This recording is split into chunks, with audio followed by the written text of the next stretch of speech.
शराबबंदी की समीक्षा करने की बात कहते हैं तो आप लोगों को बुरा लगता है, लेकिन आपको महोदय देखना चाहिए कि 10 वर्ष हो गए हैं। 10 वर्ष में आपने क्या खोया, क्या पाया? आपने जिस उद्देश्य से शराबबंदी लागू की थी वो उस उद्देश्य की पूर्ति हो रही है कि नहीं है? और अगर आज तमाम व्यवस्थाएं महोदय आप देखिए, एक सूखा नशा घुस गया, शराब की एक पैरेलल इकोनॉमी जो सरकार के समकक्ष खड़ी हुई है, जो लगभग 1 लाख करोड़ रुपए की है, तो सरकार के सामने खड़ी है महोदय, जो सरकार का मुंह चिढ़ा रही है। तो दिन पर दिन बढ़ते चला जा रहा है और एक दिन हम लोग के बीच में महोदय समस्या खड़ा होगा। जिस राज्य पंजाब सूखा नशा के लिए हमेशा वहां असेंबली में हंगामा होता है, करने नहीं देंगे। सिर्फ आंकड़ों के खेल में जाएंगे, सिर्फ अपनी सरकार की छवि बचाने के क्षेत्र इसमें जाएंगे, तो महोदय काम नहीं होगा। और यही व्यवस्था आप देख रहे हैं कि आपको शराबबंदी की समीक्षा करने की बात कहते हैं तो आप लोगों को बुरा लगता है, लेकिन आपको महोदय देखना चाहिए कि 10 वर्ष हो गए हैं। 10 वर्ष में आपने क्या खोया, क्या पाया? आपने जिस उद्देश्य से शराबबंदी लागू की थी वो उस उद्देश्य की पूर्ति हो रही है कि नहीं है? और अगर आज तमाम व्यवस्थाएं महोदय आप देखिए, एक सूखा नशा घुस गया, शराब की एक पैरेलल इकोनॉमी जो सरकार के समकक्ष खड़ी हुई है, जो लगभग 1 लाख करोड़ रुपए की है, तो सरकार के सामने खड़ी है महोदय, जो सरकार का मुंह चिढ़ा रही है, सरकार को मुंह चिढ़ा रही है। आज ये व्यवस्था खड़ी है महोदय, इससे आप पीछे नहीं हट सकते। सूखा कारोबार, सूखा ड्रग्स का कारोबार महोदय, आज एनडीपीएस एक्ट हम लोग के सामने है, कहाँ है? उसको प्रभावी रूप से लागू कीजिए।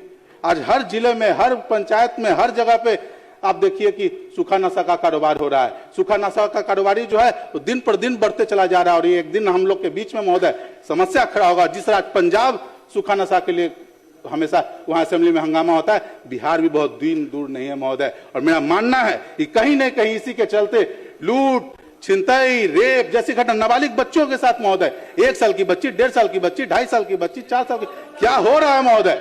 क्या हो रहा है? नवरूणा का भी देखना चाहिए। आप सिर्फ एक घटना के बारे में नहीं कह सकते, नवरूणा का देखना चाहिए। आपको नीट छात्रा के साथ क्या हुआ देखना चाहिए। आप एक घटना के बारे में क्या कहने, जिम्मेदारी से आप नहीं बात सकते हैं।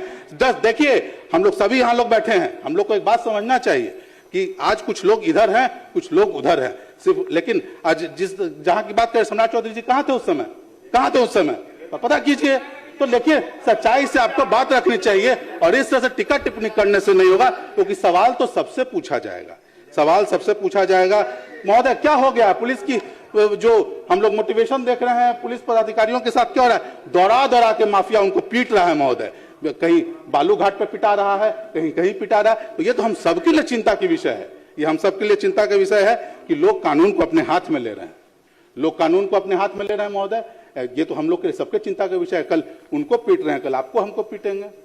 जब वो माफिया बढ़ेगा तो होगा क्या? यही सब होगा। तो इस पर हम लोग को लगाम लगाने के लिए काम करना चाहिए। अब कार्रवाई के नाम पे देख लीजिए, एफआईआर कर देते हैं। जितने लोग हैं तो चिन्हित करके, आप अननोन के नाम पे किसी को चिन्हित करके एक एफआईआर कर देते हैं कि भाई ये लोग शामिल थे, ये लोग शामिल थे। लेकिन कभी देखा है आपने कि हो क्यों रहा?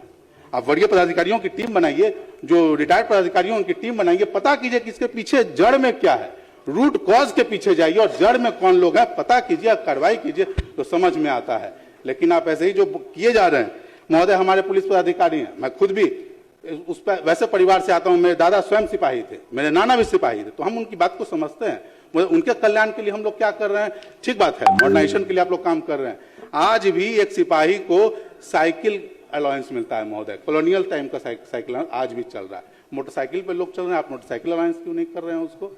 आप किसी भी थाने में जाइए, छत टपक रहा है, शौचालय की साफ व्यवस्था नहीं है, जहां वो ड्यूटी कर रहे हैं वहां क्या व्यवस्था चल रही है, लेकिन बैरक की बढ़िया, तो आप इन सब चीजों को व्यवस्थित कीजिए महोदय, ऐसे तो नहीं चलेगा। एक मैं आपके संज्ञान में लाना चाहता हूं, माननीय मंत्री जी काफी इस चीज को समझ भी पाएंगे।